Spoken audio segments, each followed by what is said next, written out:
We're back on the Spin Room, and it's time for some fun with our social media manager, Alexa Laz, on our segment, Meet the Feed. Alexa, how's it going? Good, how are you? I'm very good, thank you very much. Okay, take it away. What you got for us? Awesome. So, we cannot talk about social media without talking about Twitter, and without talking about Twitter, you cannot forget to mention Trump. Okay, so let's take it away. First thing, the biggest thing when talking about Trump this week was when Trump made a speech right after he came back from Asia. Yeah. He made a speech talking about what was going on and what happened. Trump got a little thirsty. Of course, you and I both know that. We're on TV, we're busy, we're talking all day long. Everybody gets dry mouth or dry throat, whatever you call it. Yeah, it happens. I don't know, maybe he got a little nervous, maybe his throat was dry, I don't know. So let's take a look at that video and take a watch. Let's take a look.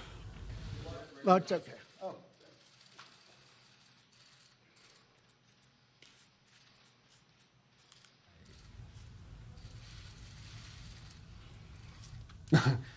It was such a small gulp, by the way. I don't know how that helps dry throat. I don't know. Anyway. Yeah. So what he did was, at first he paused his speech, then he said something in the mic, and then he took a gulp. Okay, so this was funny for a few reasons. Once this happened, of course, people went wild over social media. A few things. One, people were tagging Fiji water, which was the water that he was drinking. And then also, people were referencing something that happened a few years ago. In February of 2013, Marco Rubio, which is a well-known U.S. politician, from Florida. That's right. He had a water bottle incident. So let's take a look at that. Then false choices like the one the president laid out tonight. The choice isn't just between big government or big business.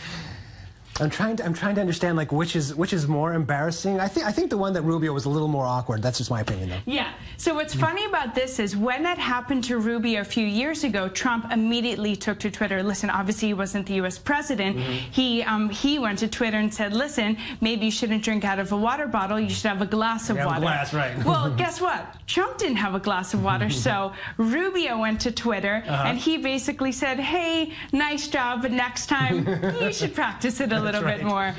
So, of course, anything that goes on with Trump, people are talking about it. It's fantastic. It was a great story. Great story. So, moving on, again, let's talk about Trump, but to someone else. Trump, again, in Asia, Kim Jong-un. So, let's go to that tweet, and we can talk a little bit more about it.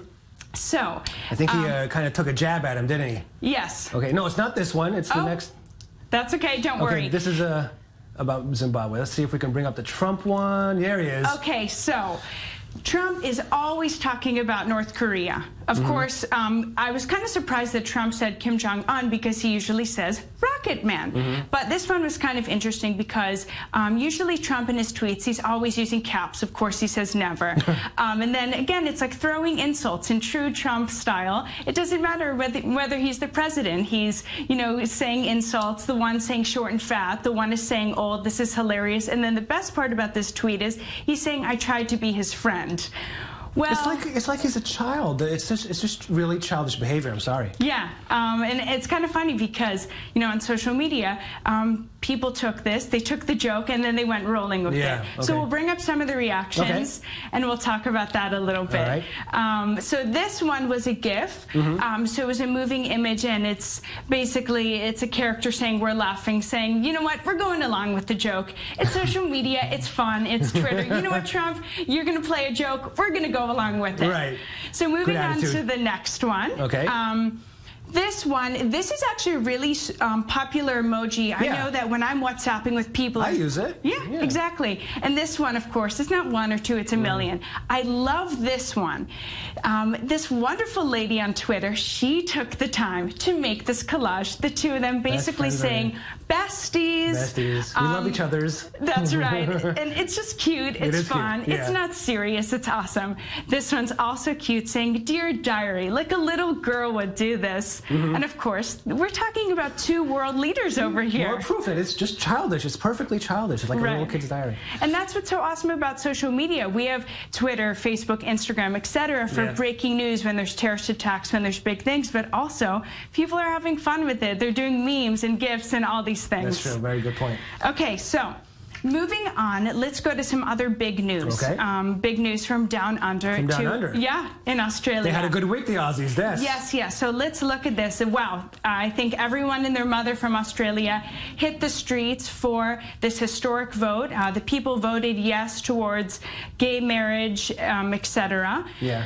While the people took to the streets, they also took to social media, which is really important these days. So whether people are going out to something like this, they're also going on their phones. It's a good day. It's a good day. Classic Australian kind of lingo there. Way to go, Australia. That's right. From Ellen DeGeneres. Of course, one of the biggest names in entertainment.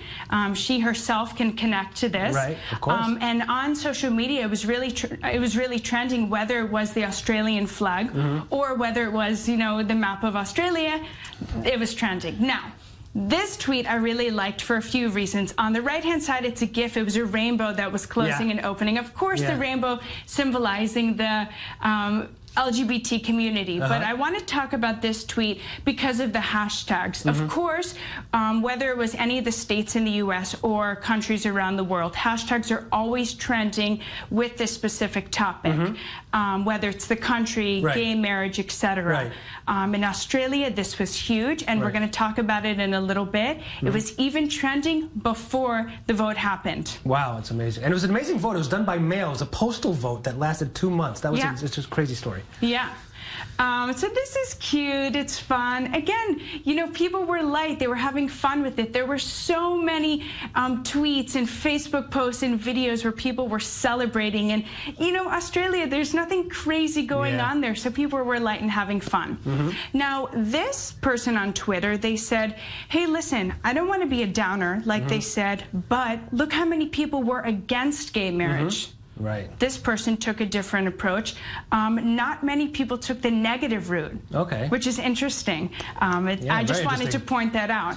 We have 1 minute left, so what's the next one you want to show us? So the next one I want to do, let's turn to the UK. We had some pretty big news that we're going to go a few days back. Right. I want to talk about a British Conservative politician, Priti Patel. So we can say she resigned. We can say whatever way we want to call it. Basically, a hashtag was started called Brexit to get her out of her position. People were saying worst PM ever. Basically, she came to Israel on a family trip, and she met with Israeli politicians. She didn't tell Theresa May. It's a big, big story. Also on social media. Excellent stuff, Alexa. Thanks for coming on the show. Thanks so much for having me.